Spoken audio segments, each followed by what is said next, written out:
वालेकुम। HT global series में आपको वेलकम कहते हैं। जैसा कि आप लोग जानते हैं कि एचटी ग्लोबल सीरीज़ जो है इसके अंदर डिफरेंट सीरीज़ हम लोग ने कंडक्ट कर रहे हैं, जिसमें पहले हमने जो बेसिक लॉज हैं उनको भी डिस्कस किया and there are so many other elements के जिसको हम अपनी वीडियोस के थ्रू हमने कवर किया है। तो अब हमने सीरीज स्टार्ट की है कि जिसमें सिविल जज एंड एडीपीपी के जो पास पेपर्स हैं, जो प्रीवियस पेपर्स हैं, हम उनको एनालाइज करेंगे, हम उनको डिस्कस करेंगे और देखेंगे कि कैसे जो है ना क्वेश्चंस जो हैं हमने उनका जो आंसर है वो कैसे करना है।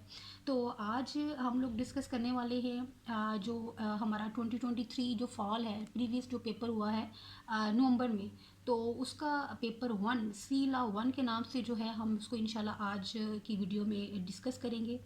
और हम देखेंगे कि कोई भी जो क्वेश्चन है हमने उसको किस तरह करके उसको ब्रेकआउट करना है, उसका आंसर लिखते वक्त हमने कितने एलिमेंट्स में उस क्वेश्चन को हमने जो है वो देखना है, और जो स्टेटमेंट क्वेश्चन में दी गई है उसको हमने उसका स्टार्ट कैसे लेना है उसका आंसर का। क्योंकि कुछ क्वेश्चन ऐसे होते हैं कि जिनका आंसर लिखते वक्त हमने स्टार्ट ही अपने स्टांस से लेना होता है कि आया हम उस स्टेटमेंट के हक में हैं या उससे हम लोग डिसएग्री कर रहे हैं, यानी हमने येस और नो से क्वेश्चन जो है ना वो उसको स्टार्ट करना होता है।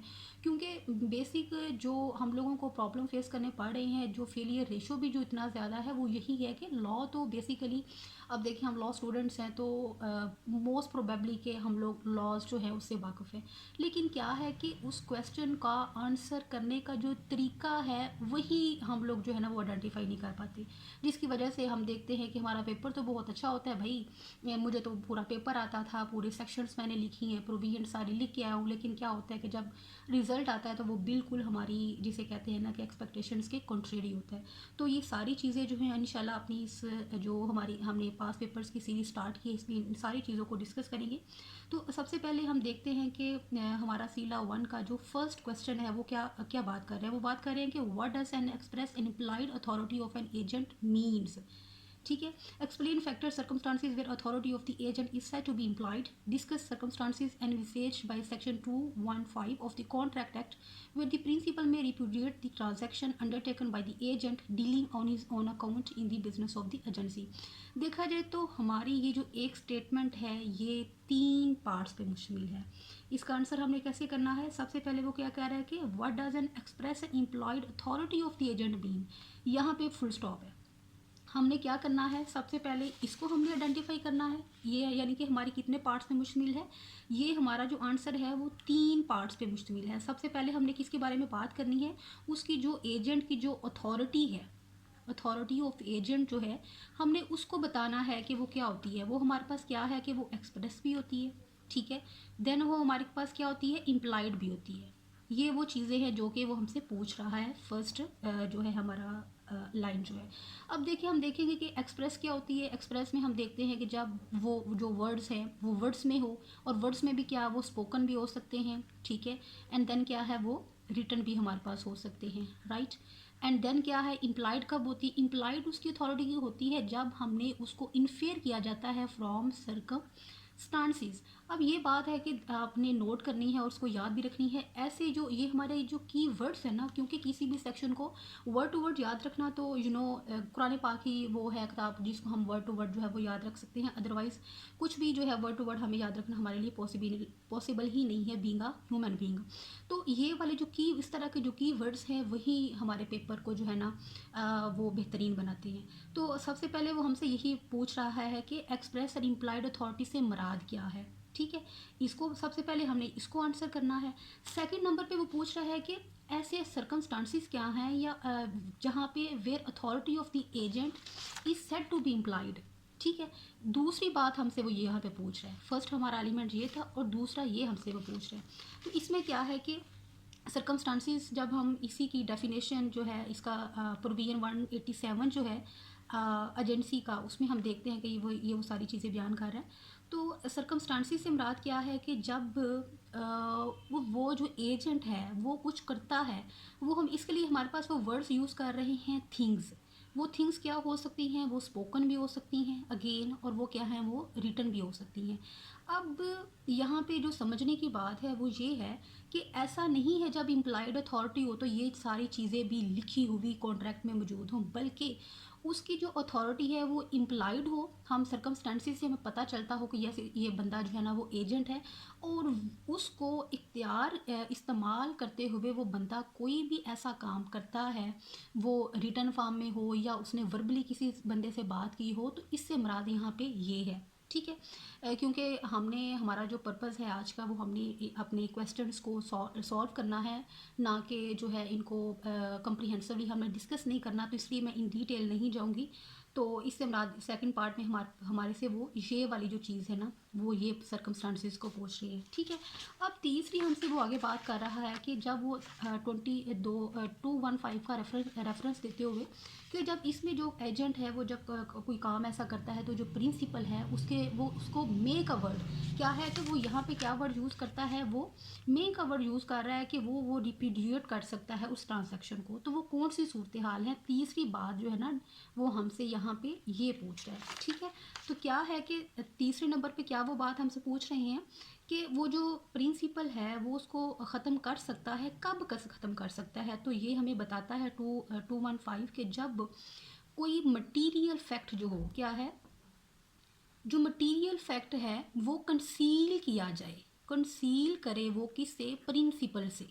ठीक है, प्रिंसिपल से वो उसको कंसील करे, या सेकंड सिचुएशन हमें वो क्या बताते हैं कि उसने जो काम किया है उस वो डिसएडवांटेज हो, क्या है, उससे जो प्रिंसिपल है उसको नुकसान पहुंचता हो, तो इन दोनों सूरतों में क्या है वो उसको रिप्यूडिएट कर सकता है। ठीक है, यानी ये तीन चीज़ें हैं हमसे जो ये तीन पार्ट्स पे हमारा ये जो आंसर है, पहले जो जो फर्स्ट क्वेश्चन है उसका आंसर हमारे पास तीन सूरतों में हम पहले लिखेंगे, तीन एलिमेंट्स में लिखेंगे। सबसे पहले हम उसकी अथॉरिटी जो है उसको एक्सप्लेन करेंगे। सेकेंडली हम वो जो सर्कमस्टांसिस है इसको वो हेडिंग दे के हम इसको जो है वो डिस्कस करेंगे। एंड तीसरे पे नंबर पे हेडिंग दे के हम जो है इसका आंसर लिखेंगे। तो विच मीन्स दैट कि हमारा जो आंसर होगा इस क्वेश्चन का वो तीन एलिमेंट्स पे, तीन हिस्सों पर वो मुश्तमिल होगा। ठीक है, एक्सक्यूज़ मी। हम इसी तरह जब हम अपने दूसरे क्वेश्चन की बात करते हैं, डिफाइन एक्सप्रेशंस, बेलमैन, बेलर, ये वो चीज़ें हैं कि ये डायरेक्टली इसकी डेफिनेशन सारी चीज़ें जो है वो बुक पे अवेलेबल हैं, लाइक प्रोविजंस ही हैं जिनको हमने लिखना है और उनको डिस्कस करना है, इसलिए हम इसकी तरफ नहीं जाएंगे। थर्ड नंबर पे हमारे पास क्या वो बात कर रहे हैं कि agreements without consideration are void. ठीक है, what exceptions are provided in section 25 of the contract act discussed with illustrations। ठीक है, अब इस क्वेश्चन का जो आंसर है इसको आंसर करते वक्त इसको जब हम देखते हैं तो इसमें सिर्फ और सिर्फ इस क्वेश्चन में हमारे से एक चीज़ वो रिक्वायर कर रहा है। क्वेश्चन नंबर 3 है हमारा, और इसमें क्या है, जस्ट वन पार्ट है इस क्वेश्चन का कि जिसमें हमने ये जो पूरा क्वेश्चन है वो करना है। कैसे हमने करना है, सबसे पहले तो जो प्रोविजन है डेफिनेटली उसने भी लिखी हुई है, लेकिन हम लोग भी जो है ना वो उसमें प्रोविजन लाजमी लिखेंगे। प्रोविजन लिखने के बाद क्या है कि yes agreements without considerations are void. You know कि कंसिडरेशन है that is the basic element, किसी भी जो एग्रीमेंट है उसको वैलिड कॉन्ट्रैक्ट करने के लिए हमारे पास वो कंडीशन है, लेकिन फिर भी क्या है कि 25 में हमारे पास उसकी कुछ एक्सेप्शंस हैं। ठीक है, हमने अपना आंसर कैसे करना है, yes there are yes agreements without considerations are valid, however there are certain exceptions which are given under section 25 of the contract and which are, वो कौन सी हमारे पास ऐसी जो है एक्सेप्शंस हैं, वो जब हम इस आर्टिकल को सेक्शन को जब हम पढ़ते हैं तो साथ ही हमें वो बताता है कि agreement without consideration wide unless. ठीक है, अनलेस का वर्ड आप लोग देखेंगे बुक पे लिखा होगा। अनलेस के बाद हमें वो तीन चीज़ें जो है ना वो प्रोवाइड करता है। एक तो क्या करता है कि जब अगर वो कॉन्ट्रैक्ट जो है वो इन राइटिंग हो, क्या हो, इन राइटिंग हो, एंड वो रजिस्टर्ड हो, रजिस्टर्ड जो कि लॉ उस वक्त का है उसके अकॉर्डिंगली वो रजिस्टर्ड हो। Excuse me. एंड नंबर 3 पे हम सेकंड पे हमें वो क्या बताता है कि कोई प्रॉमिस हो, क्या हो वो प्रॉमिस हो, क्या प्रॉमिस हो, कंपनसेट करने का, क्या करने का, कंपनसेट करने का। ठीक है, एंड थर्ड पे हमें वो क्या चीज़ बताता है कि अगेन क्या है, प्रॉमिस है, लेकिन ये प्रॉमिस जो है ना वो टाइम बार्ड हमारे पास जो डेट है ना उसके लिए है। ठीक है। तो हमारे पास तीन, ये जो हमारा आंसर है वो इन तीन चीज़ों पे मुश्तमिल है।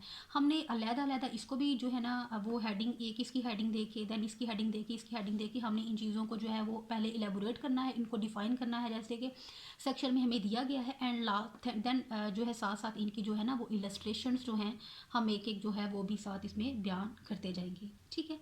एंड देन क्या है हमारे पास इसका क्वेश्चन नंबर क्या 4 है, एक्सप्लेन द एक्सप्रेशंस ऑफ और एक्सेप्टेंस। अगेन वही वाली बात जो हमारे पास सेक्शन क्वेश्चन 2 में थी कि इनको भी हम लोग डिस्कस नहीं करेंगे क्योंकि दीज आर दी बेसिकली वही चीज़ें हैं जिनको समझाने की ज़रूरत नहीं है, वो जो एक्सप्रेशंस बुक पे लिखे हुए आपने लिख देने हैं। हम क्वेश्चन नंबर 5 पे जाते हैं, ठीक है। क्वेश्चन नंबर 5 हमारे पास क्या है कि agreeing to the condition in nikah that in case of divorce the husband would compensate the wife in money terms, is such condition a clause on the right of the divorce or mere agreement to compensate by way of alimony? Discuss this proposition in the context of the Family Court Act, ठीक है, 1964। अब देखिए ये है समझने वाली चीज़ यहाँ पे। अब यहाँ से यहाँ तक जो है ना उसका हमने जो आंसर करना है ना इससे कोई हमारा लेना देना नहीं है, वो हमें एक जनरल स्टेटमेंट बता रहा है, ठीक है। हमने जवाब किसका देना है, हमसे वो रिक्वायर क्या कर रहा है, बेसिकली वो यहाँ से स्टार्ट होता है कि is such a condition a clause. जैसे मैंने आपको स्टार्ट पे बताया था कि कुछ क्वेश्चन ऐसे होते हैं कि जिनका स्टार्ट ही हमने जो है अपने स्टांड से लेना होता है, ठीक है, कि हम उसे अग्री कर रहे हैं कि डिसअग्री कर रहे हैं। तो इसका क्या है कि हम जो है अपना स्टार्ट किससे लेंगे, रेलिवेंट प्रोविजन देने के बाद किससे लेंगे कि यस से। यस क्या करेंगे कि यस ये जो है हमारे पास एक तरह से, तो हमने क्या करना है अपना स्टांस कहाँ से लेना है कि यस ये जो है दिस कंडीशन जो है एक क्लॉ क्या होता है कि हर्डल होना, ठीक है, एक तरह से क्या होना, हर्डल होना, ठीक है, कि इसको एक तरह से ये रेफर कर रही है कि यस क्या है वो एक क्लॉग है on the right of divorce और on the right of divorce भी है और दोनों चीज़ें हैं, एग्रीमेंट भी है to compensate by way of alimony. अब देखिए एक हमारे पास दो सिचुएशंस है, दो ऑप्शंस हैं हमारे पास। क्या है, एक तो ये कि हम जनरली जो है ना इस पे बात कर दें कि एस टी, इससे क्या होगा कि उसका जो हक है, जो मर्द के पास जो इख्तियार है उसको यूटिलाइज़ करने के लिए उस पर एक तरह से कुछ पाबंदी लगाई जाती है ताकि सोसाइटी की वेलफेयर के लिए, माइनर की वेलफेयर के लिए, लाइक इस तरह हम जनरली जो है ना वो बातें करें। दूसरी सिचुएशन क्या है कि हम इसमें जो है ना प्रॉपर रेफरेंस दें अपने एक्ट का 1964, ठीक है, क्योंकि वो हमें पूछ भी रहा है कि in the context of family codes act 1964। अब हम देखते हैं जब से इसको हम स्टडी करते हैं तो स्पेसिफिकली तो ऐसी कोई हमें प्रोविजन नहीं मिलती कि जो इसको इस स्टेटमेंट को जो है ना वो डायरेक्टली हिट करती हो। तो जी बिल्कुल भाई करती है। वो क्या है हमारे पास, इसका जो सेक्शन हमारे पास 10 है ना, प्री ट्रायल प्रोसीडिंग्स वाला, उसको हमने यहाँ पे रेफ़र करना है, उसको कॉन्टेक्स्ट में लेते हुए जो है ना कॉन्टेक्स्ट में लेते हुए हमने इस क्वेश्चन का जो है हमने इसका आंसर करना है। तो आंसर कैसे करना है कि yes this condition a clog भी है और ये एक अग्रीमेंट भी है जिससे औरत जो है ना उसको कंपेंसेट किया जाता है। कैसे किया जाता है, लाइक देखो कि ये जो प्री ट्रायल प्रोसीडिंग्स है इसका मकसद क्या होता है, उसका मकसद यही होता है कि जो पार्टीज हैं उनके बीच में रिकॉन्सिलिएशन जो है ना वो करवाई जाए। किस लिए करवाई जाए, ताकि माशरे उसमें माइनर की वेलफेयर आ जाती है, उसमें जो सोसाइटी है उसका आ जाता है, फैमिली सिस्टम आ जाता है। लाइक ये आगे हमने जो सारी चीज़ें बतानी हैं अपने इस स्टांस को ना हमने इसको जस्टिफाई करना है। अपना ये जो स्टांस है ना हमने इसको जस्टिफाई करना है। आप उसको जस्टिफाई किस तरह करते हैं then that is up to you कि आप इसको किस पॉइंट ऑफ व्यू से लेते हो। लेकिन हमने जो हमारे सेक्शन जो 10 है प्री ट्रायल प्रोसीडिंग्स जो है ना इसको मद्देनज़र रखते हुए इन सारी चीज़ों को हमने इस पर डिस्कस करना है, ठीक है। एंड देन हमारे पास आ जाता है क्वेश्चन नंबर 6 है, a perfunctory or cursory effort on the part of family court to facilitate the reconciliation between the couples in effect encourages acrimony, affects welfare of the minor, and otherwise burdens courts with ancillary claims and counter claims. Discuss the significance and efficacy of the pretrial reconciliation in terms of section 10 of the Family Courts Act 1964. अब देखिए इतनी लंबी statement पढ़ने के बाद जो student हम बार बार इसको रीड आउट करेंगे, अच्छा क्या वाकई इससे क्या होता है कि ये एक्रीमनी को इनकरेज करती है, ये अफेक्ट करती है वेलफेयर को और जो कोर्ट्स पे बर्डन बढ़ाती है। भाई असल में बात क्या है, हमने आंसर कहाँ से, हमारा तल्लक किसके साथ है, इसके साथ, ठीक है, डिस्कस के साथ। डिस्कस इज सिग्निफिकेंस एफिकेसी, क्योंकि यहाँ पे जो वो बात कर रहे हैं कि इसके साथ जो है ना जो रिकॉन्सिलिएशन की है वो कोर्ट्स पे बर्डन बढ़ाता है, वो बच्चे की वेलफेयर नहीं भाई, हमारा इससे कंसर्न नहीं है, क्योंकि हम लोग इससे एग्री नहीं कर रहे, ये वाली जो सारी स्टेटमेंट है। और ये समझ लें कि सिर्फ एक तरह से स्टूडेंट को डेविएट करने के लिए, कि स्टूडेंट को पता चलता है कि हम ये बात उनसे क्या पूछना क्या चाह रहे हैं, क्योंकि यहाँ पे जो वो बात पूछ रहे हैं ना इन तीनों लाइनों में, वो इसके है कंट्रेरी, कि यहाँ पे वो हमसे वो कह रहे हैं कि discuss the significance and efficacy of the pre trial reconciliation, कि जी भाई उसकी अहमियत बताओ, ऊपर वो उसके कंट्रेरी बात कर रहे हैं और नीचे हमें उसी चीज़ की हमसे अहमियत पूछ रहे हैं। तो हमने इसको बॉदर नहीं करना, क्योंकि हमें पता है कि जो प्री ट्रायल जो प्रोसीडिंग्स हमारे पास हैं, जो अंडर सेक्शन 10 जो है हम लोग करते हैं, सेक्शन किसके अंडर, सेक्शन 10 जो है उसकी बहुत ज़्यादा सिग्निफिकेंस है। तो हमने उसी को जो है जनाब जस्टिफाई करना है। कैसे जस्टिफाई करना है? वो सबसे पहले तो हम क्या करेंगे कि देखें उसका पर्पस क्या है। थोड़ा सा यहाँ पे हाँ हमने अपना जो नॉलेज है, अपना जो माइंड है, अपनी जो ऑब्जर्वेशन है, अपनी जो जिसे कहते हैं ना कि रीजनिंग है, जुडिशियल रीजनिंग जो है, हमने उसको यूटिलाइज़ करना है। ठीक है, ये बेसिकली हमसे हमारा ओपिनियन, इस जो क्वेश्चन है ना हमारा ओपिनियन पूछा जा रहा है, तो उसको हमने कैसे करके जस्टिफाई करना है, इसको इसकी अहमियत को कैसे जस्टिफाई करना है। कि आप देखते हो कि इससे क्या है कि प्री रिकॉन्सिलिएशन का ये वाला जो सारा प्रोसेस जब होता है तो कोर्ट पे बर्डन नहीं बढ़ता, बल्कि ऐसा होता है कि बहुत से केसेस जो होते हैं ना वो इनिशियल जो स्टेज होती है ना उसी के ऊपर वो सॉर्ट आउट हो जाते हैं। आपने देखा कि अगर वो सूट जो है वो डिसोल्यूशन ऑफ मैरिज का है तो कह दिया जाता है कि फिर अगर वो डिसोल्यूशन ऑफ मैरिज का केस है और रिकॉन्सिलिएशन नहीं उनमें हो पाती, तो जो इश्यूज़ है ना उनको इश्यूज़ को फ्रेम करने की ज़रूरत ही नहीं होती। क्या है, ज़रूरत ही नहीं होती, डायरेक्टली कोर्ट क्या करती है, डिक्री दे देती है। तो इससे कोर्ट का तो बर्डन कम हुआ, उसका ज़्यादा तो नहीं हुआ। और दूसरी तरफ हम लोग देखते हैं कि इससे क्या होता है कि बहुत सी जो एक फैमिली सिस्टम की जो उसकी जो इम्पोर्टेंस है माइनर्स की वेलफेयर के लिए, सोसाइटी की वेलफेयर के लिए, और इंडिविजुअल पर्सन खुद जो हैं उनकी वेलफेयर के लिए कितनी वो ज़रूरी होती है। तो ये वो सारी चीज़ें जो है ना वो इनसे बच जाते हैं, इन सारी चीज़ों से, इस रिकॉन्सिलिएशन के प्रोसेस। इसकी आसानी से मिसाल अगर हम ऐसे लिखें कि आप देखें कि समटाइम ऐसा होता है कि दोनों हस्बैंड एंड वाइफ के बीच में जो बात होती है उनके लिए जैसे वो बहुत बड़ा एक मसला होता है, लेकिन वही जब थर्ड पर्सन के पास जाता है तो वो कोई इशू होता ही नहीं है भाई। दो पर्सनस को बाज़ औक़ात बाकी ऐसा होता है कि दो बंदों को जो लग रहा होता है कि ये पहाड़ खड़ा है, बेसिकली वो कुछ भी नहीं होता, वो सिर्फ उनकी आंखों का, उनके दिमाग का एक धोखा होता है। तो ये जो रिकॉन्सिलिएशन का जो प्रोसेस है ना उनको उस धोखे से निकालने में बड़ा काम साबित होता है। ठीक है, और जब हम ये एक तरह से इसकी सिग्निफिकेंस होगी। और एफिकेसी से मुराद क्या है कि efficacy of pre trial reconciliation के क्या वाकई उससे जो ऑब्जेक्ट डिज़ायर किया जाता है, जो तवक्को की जाती है इस प्रोसेस से, क्या वो पूरी हो रही है। तो definitely there are a lot of cases जिसमें हम देखते हैं कि इसी स्टेज में जो है ना उनके बीच में सुलहसाई हो जाती है और जो काम है वहीं पे निपट जाता है। तो इस चीज़ को हमने यहाँ पे अपनी क्वेश्चन नंबर 6 में डिस्कस करना है।